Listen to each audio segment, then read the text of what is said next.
ಇದರಲ್ಲಿ ಮಸಾಲೆ ತುಂಬಿಕೊಂಡಿದ್ದು ಹೂವಿನ ಹೆಸರು ಥರ ಕಾಣಿಸ್ತಾ ಇದೆ.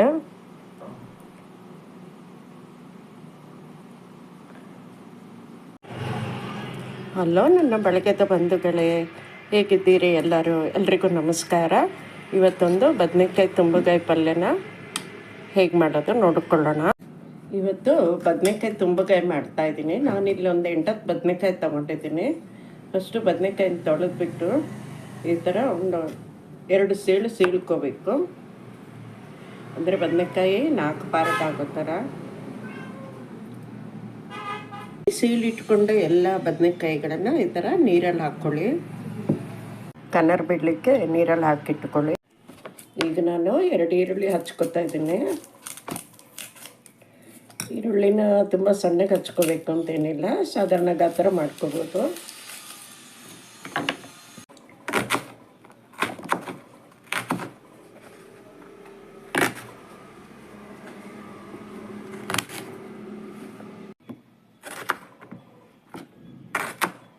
ಈರುಳ್ಳಿ ಎಲ್ಲ ಹಚ್ಚಿಟ್ಕೊಂಡಾಗಿದ್ದು ನಾನು. ಈಗ ತುಂಬಗಾಯಿಗೆ ಏನೇನು ಮಸಾಲೆ ಬೇಕು, ಈಗ ತುಂಬಗಾಯಿಗೆ ಬೇಕಾದ ಮಸಾಲೆನ ಹುರ್ಕೊಳ್ಳೋಣ. ಸ್ವಲ್ಪ ಉದ್ದಿನಬೇಳೆ,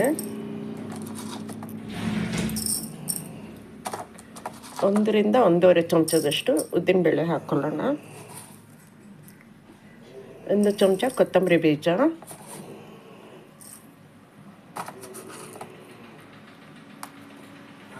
ಸ್ವಲ್ಪ ಮೆಂತೆ, 1 ಚಮಚ ಜೀರಿಗೆ,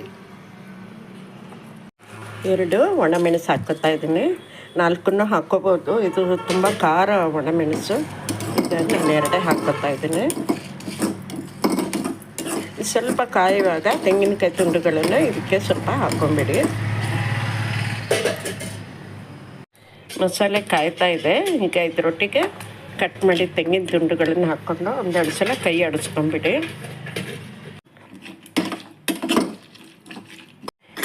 ಈ ಬದನೆಕಾಯಿ ಪಲ್ಯನ 4-5 ವಿಧಗಳಲ್ಲಿ ಮಾಡ್ಬೋದು. ಅದರಲ್ಲಿ ಒಂದು ವಿಧನ ನಾನು ತೋರಿಸ್ತಾ ಇದ್ದೀನಿ. ಇಲ್ಲೀಗ ತುಂಬಗಾಯಿ ಪಲ್ಯಕ್ಕೆ ನಾನು ಚಪಾತಿ ಮಾಡ್ಕೊತಾ ಇದ್ದೀನಿ. ಹಿಟ್ಟಿಗೆ ಒಂಚೂರು ಉಪ್ಪು ಹಾಕ್ಕೊಳ್ಳೋಣ. ಈಗ ಹಿಟ್ಟಿಗೆ ಸ್ವಲ್ಪ ಸ್ವಲ್ಪ ನೀರು ಹಾಕ್ಕೊಂಡು ಕಲಿಸ್ಕೋಬೇಕು. ಚಪಾತಿ ಹಿಟ್ಟು ತುಂಬ ನೀರು ಆಗಬಾರ್ದು, ಪೂರಿ ಹಿಟ್ಟಿನಷ್ಟು ಗಟ್ಟಿನೂ ಆಗಬಾರ್ದು. ತುಂಬ ನೀರಾದರೆ ಮೆತ್ತಗಾಗಿ ಚಪಾತಿ ಸರಿಯಾಗಿ ಬೇಯಲ್ಲ, ಮತ್ತು ತುಂಬ ಗಟ್ಟಿ ಆದ್ರೂ ಹಿಟ್ಟು ಚಪಾತಿ ರಪ್ಪಾಗುತ್ತೆ. ಮೀಡಿಯಮ್ ಹದದಲ್ಲಿ ಕಲಿಸ್ಕೋಬೇಕು ಹಿಟ್ಟನ್ನು.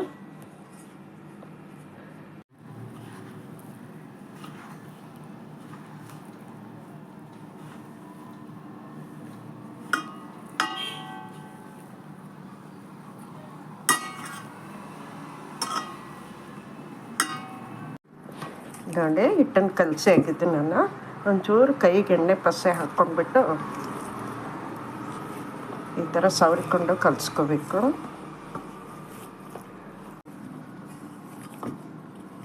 ನೋಡಿ, ಈ ಥರ ಹಿಟ್ಟು ತುಂಬ ನೀರು ಆಗಿಲ್ಲ, ಮೆದುವಾಗಿ, ತುಂಬ ಗಟ್ಟಿನೂ ಇಲ್ಲ, ಹದವಾಗಿ ಕಲಿಸಿದ್ದೀನಿ. ಚಪಾತಿಗೆ ಬೇಕಾದಕ್ಕೋ ಥರ ತಟ್ಟೆ ಮುಚ್ಚಿಬಿಟ್ಟು ಒಂದು ಅರ್ಧ ಗಂಟೆ ನೆನೆಯಕ್ಕೆ ಬಿಟ್ಬಿಡಿ.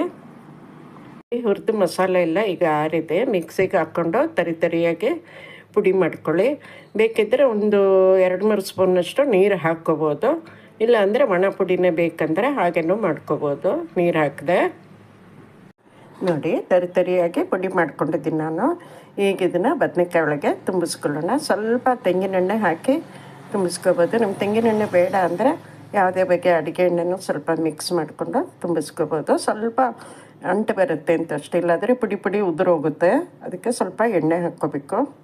ನೋಡಿ, ನಾನಿಲ್ಲಿ ಸ್ವಲ್ಪ ಎಣ್ಣೆ ಹಾಕ್ಕೊಂಡಿದ್ದೀನಿ. ನೀವು ಕಲಿಸ್ಕೊಂಡ್ಬಿಟ್ಟು ಬದನೆಕಾಯಿ ಒಳಗೆ ಸ್ಟಫ್ ಮಾಡ್ಕೋಬೇಕು. ಹಾಗೆ ಸ್ವಲ್ಪ ಪುಡಿ ಎತ್ತಿಟ್ಕೊಂಡಿದ್ದೀನಿ, ಅಂದರೆ ಪಲ್ಯದಲ್ಲಿ ಬದನೆಕಾಯಿ ಬೆಂದ ಮೇಲೆ ಲಾಸ್ಟಿಗೆ ಸ್ವಲ್ಪ ಪುಡಿ ಹಾಕ್ಕೊಳ್ಳೋಕ್ಕೆ. ನೋಡಿ, ಈಗ ಮಸಾಲೆನ ಚೆನ್ನಾಗಿ ಕಲಿಸ್ಕೊಳ್ಳಿ ಕೈಯಿಂದ. ಎಣ್ಣೆ ಹಾಕಿದ ಮಸಾಲೆನ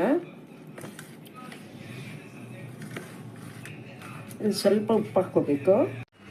ಉಪ್ಪು ಹಾಕ್ಕೋತಾ ಇದ್ದೀನಿ. ಒಂಚೂರು ಬೇಕು ಉಪ್ಪು.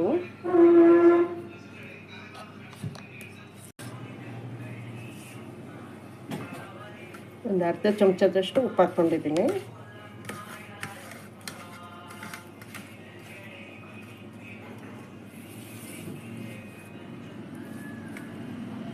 ಈಗ ನೋಡಿ ಒಂದೊಂದೇ ಬದನೆಕಾಯಿಗೆ ತುಂಬಿಸ್ಕೊಂಡು ಹೋಗೋಣ.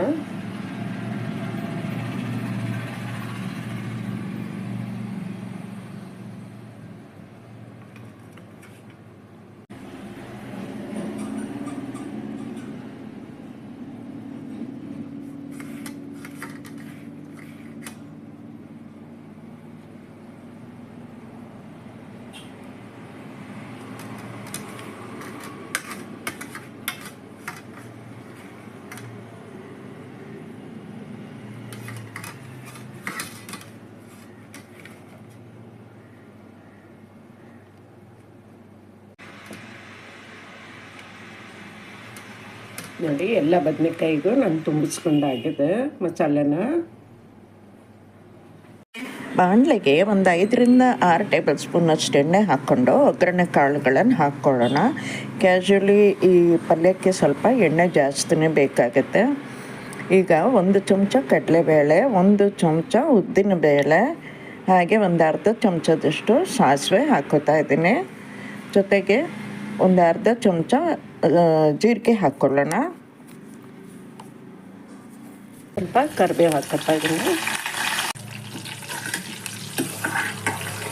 ಎಣ್ಣೆ ಕಾದಿದೆ, ನಾವು ಹಚ್ಚಿಟ್ಕೊಂಡಿರೋ ಈರುಳ್ಳಿ ಹಾಕ್ಕೊಂಬಿಡೋಣ.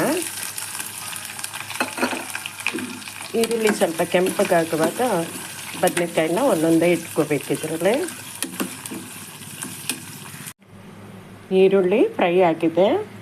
ಈಗ ಒಂದೊಂದೇ ಬದನೆಕಾಯಿನ, ಮಸಾಲೆ ತುಂಬಿದ ಬದನೆಕಾಯಿನ ಇದರಲ್ಲಿ ಇಟ್ಕೊಳ್ಳೋಣ. ತೊಟ್ಟು ಸಮೇತ ಇಟ್ಕೊಳ್ಳಿ.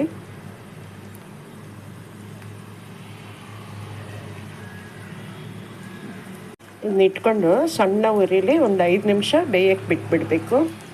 ಆಮೇಲೆ ತಿರುಗಿಸಾಕ್ಕೋಬೋದು. ನೋಡಿ ಈಗ ಒಂದು 5 ನಿಮಿಷ ಆಗಿದೆ. ಬದನೆಕಾಯಿ ಎಲ್ಲ ತಿರುಗಿಸಾಕೊಳ್ಳೋಣ.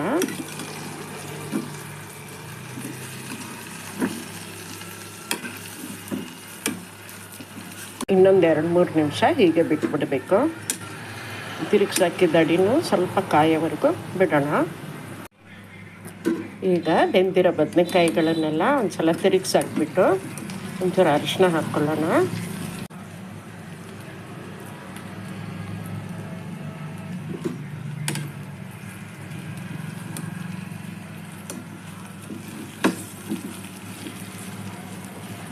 ನೆಲ್ಲಿಕಾಯಿ ಗಾತ್ರದಷ್ಟು ಹುಣಸೆ ಹಣ್ಣೆಲೆ ಹಾಕಿ ರಸ ತೆಗೆದಿಟ್ಕೊಂಡಿದ್ದೀನಿ.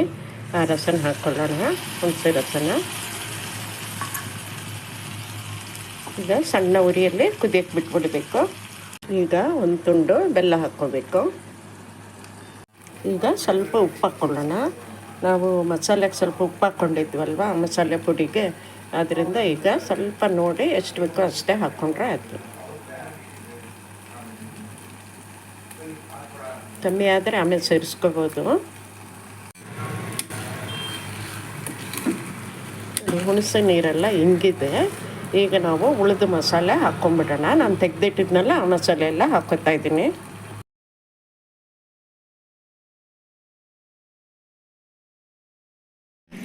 ಈಗ ಒಂದು ಸಲ ಕಲಿಸ್ಕೊಂಬಿಡೋಣ. ಒಂದು ಅರ್ಧ ಲೋಟದಷ್ಟು ನೀರು ಹಾಕಿ ಒಂದು ಸಲ ಕೈ ಆಡಿಸಿ ಕುದಿಯಕ್ಕೆ ಬಿಟ್ಬಿಡೋಣ.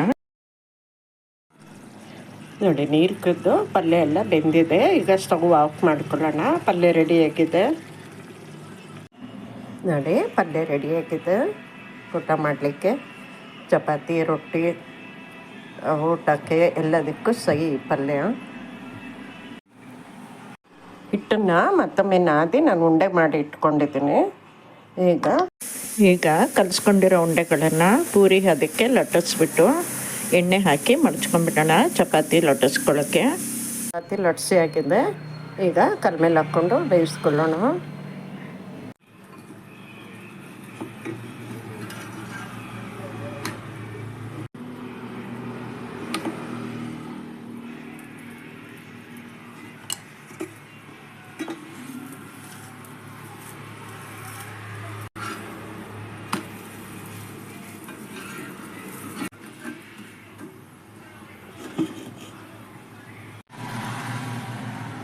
ಚಪಾತಿ ಪಲ್ಯ ರೆಡಿಯಾಗಿದೆ.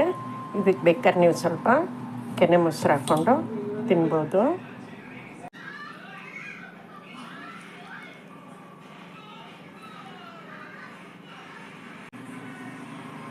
ಈ ವಿಡಿಯೋ ಹೇಗೆ ಅನ್ನಿಸ್ತು, ಇಷ್ಟ ಆದರೆ ಲೈಕ್ ಮಾಡಿ, ಶೇರ್ ಮಾಡಿ, ಕಮೆಂಟ್ ಮಾಡಿ, ಹಾಗೆ ನನ್ನ ಚಾನಲ್ಗೆ ಸಬ್ಸ್ಕ್ರೈಬ್ ಆಗೋದು ಮರಿಬೇಡಿ. Thank you.